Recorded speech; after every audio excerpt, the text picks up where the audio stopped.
राम राम।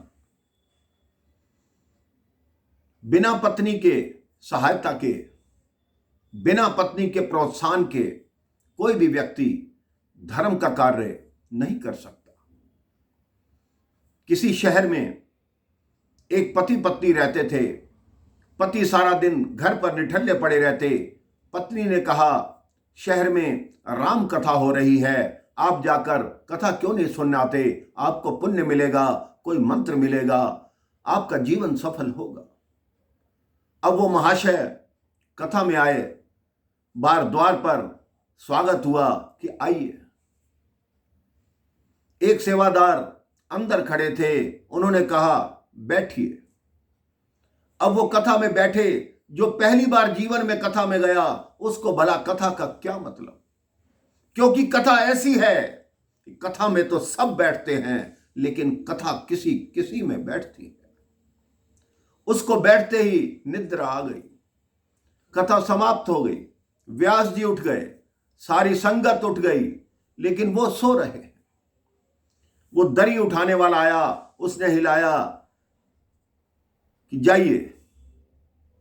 अब उसने पूरी कथा में केवल 3 शब्द सुने, आइए, बैठिए और जाइए। बाकी कथा में कुछ नहीं सुना। घर पर आए, पत्नी ने पूछा कथा सुनाए? तो उस महाशय ने कहा हाँ सुनाया। पत्नी ने कहा कैसी थी? कहते बहुत अच्छी।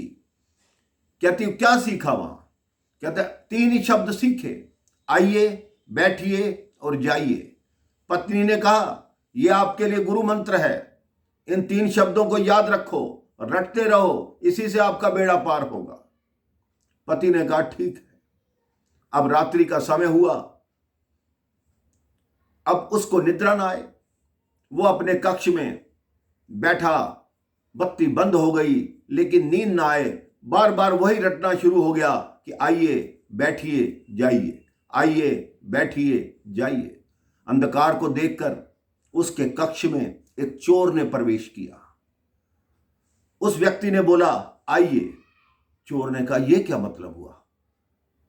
यह तो मेरे को पहचानता है, या इसने मुझे देख लिया है तभी कह रहा है आइए। फिर उसने कहा बैठिए।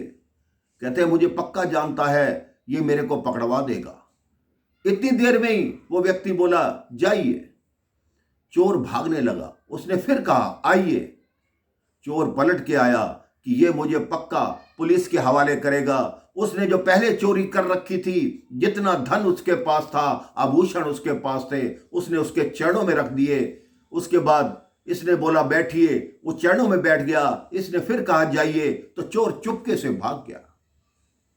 इसने जैसे ही बत्ती जलाई तो देखा पैरों के नीचे धन और आभूषण रखे हैं। इसने पत्नी को आवाज लगाई कि देखो, अभी तो मैंने 3 ही अक्षर जपे और भगवान ने कितना धन और आभूषण दे दिए। पत्नी ने कहा यह तुम्हारी कथा का प्रभाव है जो आज सुनकर आए हो। कल से तुम्हारा नियम है कि रोज कथा में जाना और भगवान की कथा सुनकर अपना जीवन धन्य करना। उस दिन के बाद उस व्यक्ति को कथा ऐसी सुंदर लगी कि वो पूरी कथा सुनता, फिर उसको कभी निद्रा उस कथा में नहीं आई। कई महान संत भी हुए जिन्होंने सत्संग की महिमा को बहुत बड़ा बखान किया है। कई ऐसे लोग होते हैं जो संत महात्माओं को गाली भी देते हैं। संत माधवदास जी जगन्नाथपुरी में रहते थे, घर घर जाकर भिक्षा मांगते थे। नारायण भिक्षा दे दो, नारायण भिक्षा दे दो। हर घर से उनको भिक्षा मिलती, लेकिन एक वृद्धा महिला उनको गाली देती थी। चाहे रोज गाली मिलती थी, लेकिन वो फिर भी उस वृद्धा महिला के घर अवश्य जाते। वृद्धा कहती आ गया निठल्ला, किसी कोई काम नहीं करता, हर रोज मांगने आ जाता है, इतना भारी शरीर है, जाके कोई कार्य करो, कुछ कमा लो। माधव दास जी हंस के आगे निकल जाते। एक दिन वृद्धा अपने आंगन में पोछा लगा रही थी। गोबर से लीपा हुआ, मिट्टी से लीपा हुआ अपना आंगन लेप रही थी। जैसे ही माधवाचार्य जी आए, नारायण माता जी कुछ दे दो, उस माता ने वही पोछा उठाकर माधव दास जी पर फेंक दिया। माधव दास जी की छाती पर वो पोछा लगा। उन्होंने कहा मां धन्यवाद, तूने कुछ दिया तो सही। तब उस वृद्धा ने सोचा कि मैंने गलत किया, कहीं कोई शाप ना दे दे। वो संत हंस रहे थे। उन्होंने कहा, तेरे मन में एक शंका है कि मैं कोई शाप ना दे दूं। तेरे को चिंता रहती है केवल एक बात की कि तेरे पुत्र के विवाह को 5 वर्ष हो गए, लेकिन तेरा पोता नहीं है। जा, मैं आशीर्वाद देता हूं, तेरा पोता होगा।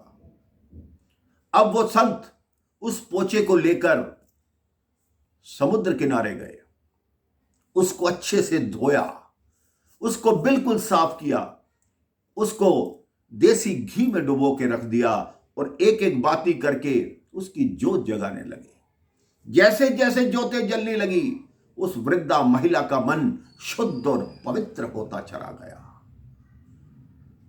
जब वो फिर लौट कर आए, तब तक उसके घर में पोता भी हो चुका था। उस वृद्धा ने माधवदास जी की खूब सेवा की और जितनी भी गालियां दी थी उसके बदले क्षमा मांगी, अपना जीवन उनके चरणों में न्यौछावर किया और कहा, हे प्रभु, मैं अज्ञान थी जो आपके प्रताप को जान नहीं सकी, मुझे क्षमा करें। संतों ने फिर भी क्षमा कर दिया, क्योंकि संत स्वभाव तो ऐसा ही है। आप भी, आपके द्वार पे कोई भी मांगने आए, आप देना चाहते हैं, नहीं देना चाहते, वो आपकी इच्छा, लेकिन किसी का निरादर मत कीजिए। और सिर्फ एक ही बात अपने मुंह से बोलते रहिए, राम राम, जय श्री राम।